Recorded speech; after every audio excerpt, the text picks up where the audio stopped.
Hey everyone, welcome back to the Center Leader Podcast, where our goal is to help you live a life as a leader centered on Christ. And my name is Kurt, and I am the Connect Groups pastor here at Centerpoint. Most of you know that by now, hopefully, because you're listening or watching to this podcast, which is a community of Connect Group leaders and leaders here in Alabama. And some of you, we've looked at the stats. Some of you are even watching and listening from Mexico, and I don't know who you are, but thank you for listening and watching. And wherever you may be listening and watching, just thank you for being a part of this community that we're creating here at Centerpoint. Our goal today in this topic, and Shane is not here. He had weekend travel, so he is not joining us today. So we miss him and we love him greatly, and we will forever be affected by his absence in this episode. But today we are talking about, how do I care about people I don't care about? How do I care about people I don't care about? This episode, I've been thinking about this for a while because I think it's a tension point that as leaders we all face, right? Especially as Connect Group leaders, you are leading a group of people that have needs, they have expectations, they have emotions, they have drama. And you say, well, I don't have drama, but my people that are in my Connect Group do. Well, everybody has drama. Everybody has emotions, and everybody has good and bad days, and that's a reality. Especially as a leader, you are leading people.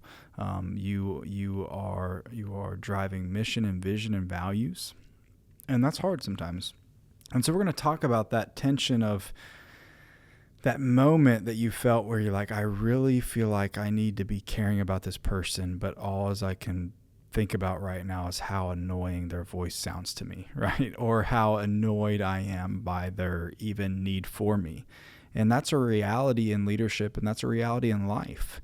And we all know that we're supposed to love people, right? We know that from Scripture. But what about when we just don't feel like it? Well, I want to give you some relatable examples. That coworker who always complains. Sometimes it's hard to care about them, right?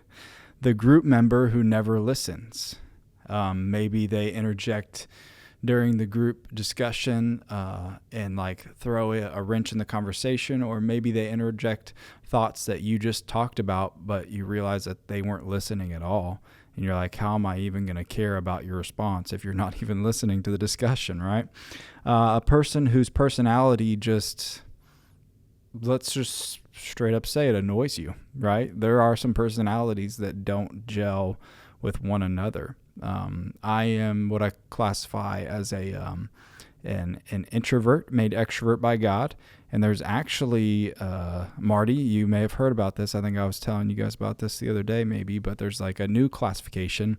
It's in between. I forget what it is. It's not an extrovert. It's not an introvert. And there's some weird word for it. And I wish I knew it right now. I don't, but you can look it up later. But that's what I am. It means you adapt to your surroundings and stuff. So I feel like I'm that, but if I as an introvert am around an extrovert for a very long time, it is draining, and I begin to get very annoyed by them, even though I love them. And so you have those situations, but I think the how do I care about people I don't care about goes even deeper than that.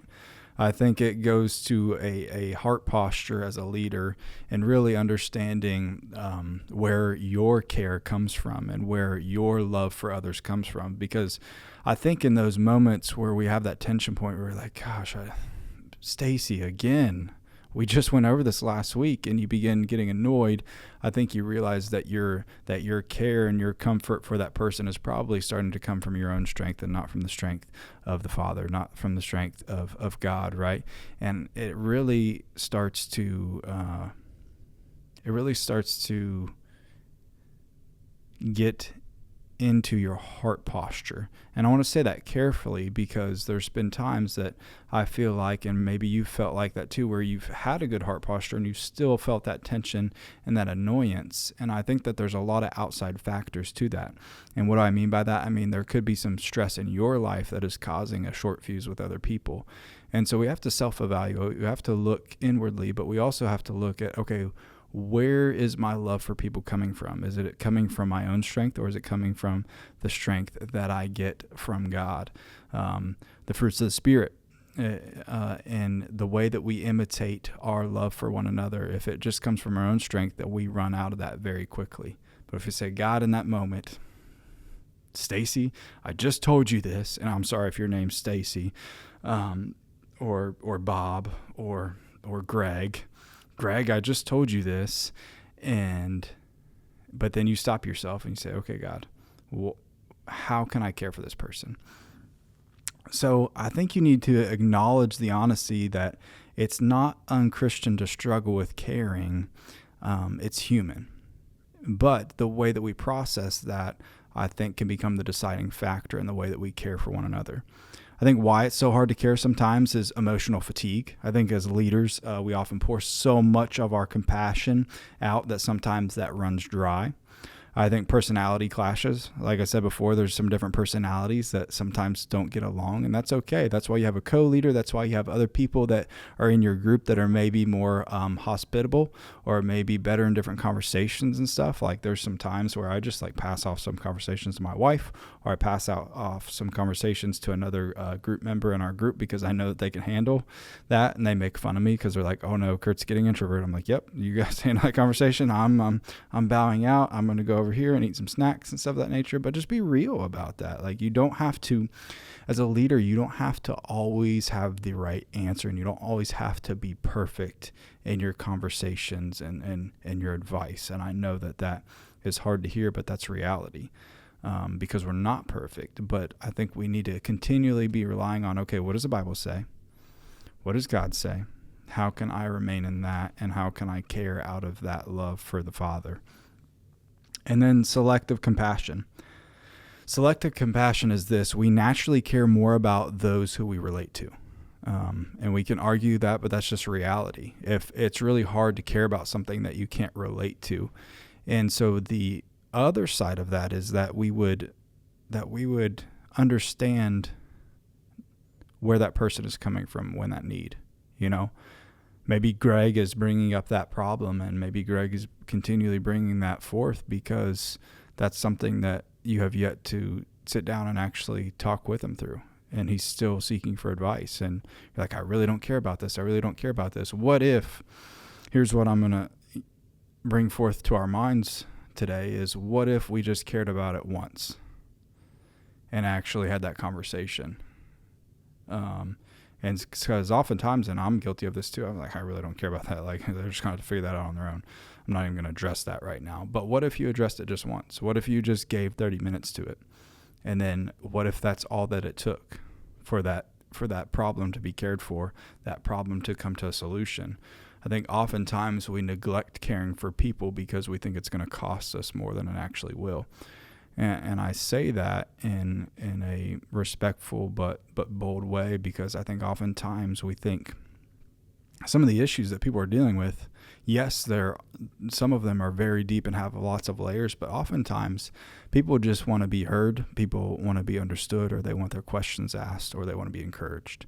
And you as a leader, you, once again, don't have all the answers, but you can help them discover those answers. And so that's a reminder to us all as leaders, is that we would really understand that, hey, maybe I don't need to care all the time for this issue, but I do at least need to try to care once, and then maybe continually. What care actually means. Caring doesn't always mean liking or agreeing with somebody. It's choosing to see their value as someone made in God's image. And I've had to wrestle with this myself too as well, because there's times where I'll care deeply about something with somebody that I know and that I love and I respect, but then the same thing will happen to another person that I don't know or don't really care about. I'm like, well, they can figure it out on their own. But as leaders, I just caution us not to be selective, but to put forth that effort. Care is often an action before it's a feeling. And I'll say that again. Care is often an action before it's a feeling. We act our way into feeling more often than we feel our way into acting. And so I think we need to redefine not only care as a commitment, not comfort. Because when we're committing to caring for somebody, it's going to go beyond comfort. It's going to go into moments that are uncomfortable. But when we're committed to caring for one another, as the scripture says, then I think it goes deeper than just comfort. It's not, hey, I'm going to care right now because it's convenient, but hey, I'm going to care when it costs. And then fourthly, I just want to look at this, how Jesus modeled this. Jesus, he cared for people who were, number one, difficult. The Pharisees, Judas. I would not say these were easy people to deal with. You look out throughout the New Testament, Jesus had very interesting interactions with them. We'll just say that. Draining. He had crowds demanding miracles. He had these moments where people were demanding things from him. And as a leader, you're going to have a lot of different people demanding things from you and expecting you to perform miracles that you're like, hey, what is happening? And I know, once again, that's hard to care for too. Because one of my favorite quotes is, poor planning on your part doesn't mean an emergency on my part. And as leaders, we start saying like, well, hey, I'm sorry, I really don't care about that right now because you should have told me about this.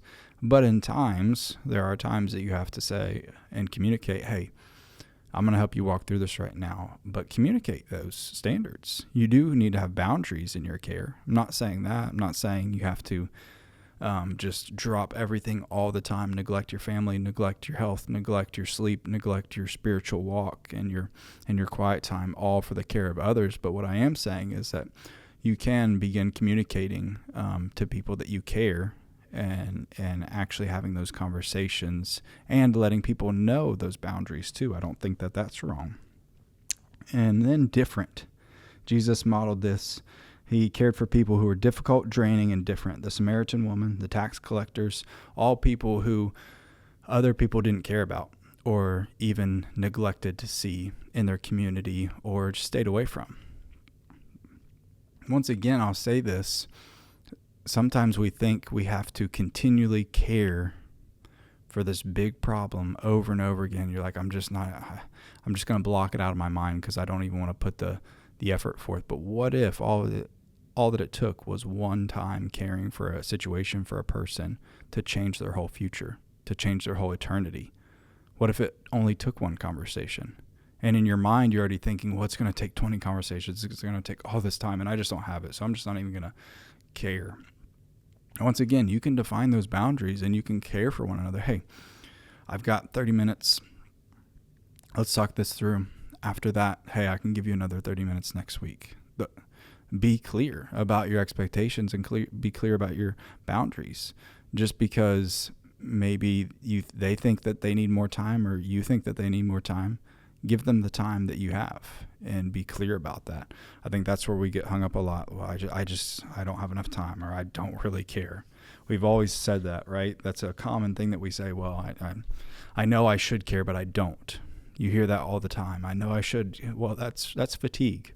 That is you're running out of care. You're running out of emotions, and I think that is also an alert as a leader. Okay, I need to rest.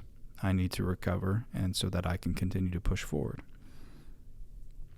So just a couple practical ways to cultivate care in your life. If you feel like you're at that moment where you're like, Kurt, I'm listening to this and I don't really want to because you're hitting me right where I'm at.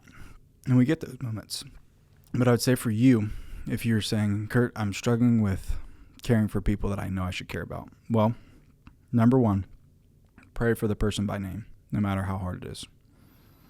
It's hard to stay cold towards someone who you regularly bring before God. Learn their story. Once again, ask them questions about what they're going through and why they're having that difficulty. Number 3, serve them intentionally. It doesn't have to be something. Once again, I think we create all these weird scenarios in our minds where things are going to be way harder than they actually are when it comes to caring for somebody or when it comes to doing something. I know you've done this before as a leader. You've stepped outside of your comfort zone and you've done something for somebody intentionally. It could be really small. And they come to you and they're like, oh my gosh, I can't believe you did this. I can't believe you wrote this card. I can't believe you took the time to pray with me. I can't believe you took the time to come see me when I was sick. That moment, they will remember for the rest of their life. But for you, it was just like, oh, well, that was just something simple. I mean, that was just like, I didn't even think that was enough, but I knew I needed to do something. Well, to them, it meant the world. So never underestimate a simple moment of caring, a simple moment of praying, a simple moment of taking time for other people. And then ask God for supernatural empathy. Ask God, Lord, give me the strength to care. Give me your eyes to see. There was that song came out a long time ago by Brandon Heath. Give me your eyes for just one moment. Give me your eyes for, and it just walks through this whole storyline of walking through the streets and seeing all these different people and all their different struggles. Lord, give me your eyes. And maybe that's your prayer. Lord, give me your eyes to see the way that you see the people around me. And then set healthy boundaries. You can care with wisdom. Caring doesn't mean being a doormat, but it does mean being available. But once again, you can set boundaries, and you can do that intentionally. But it's about communicating with that person, not ignoring them. Say, hey, here's the time that I have, or hey, I'm in this season of life. I just communicate with people. Communication goes a long way. Say it all the time, and I'll say it again. Clarity is kindness. If you can clearly define with somebody, hey, this is genuinely concerning for me, and I'm sorry that you're walking through with this. I really cannot help you right now, but I know who's somebody who can, who does have the time. It's okay to point other people to different resources and different people who do have maybe the time. And so that's also another option of caring for somebody.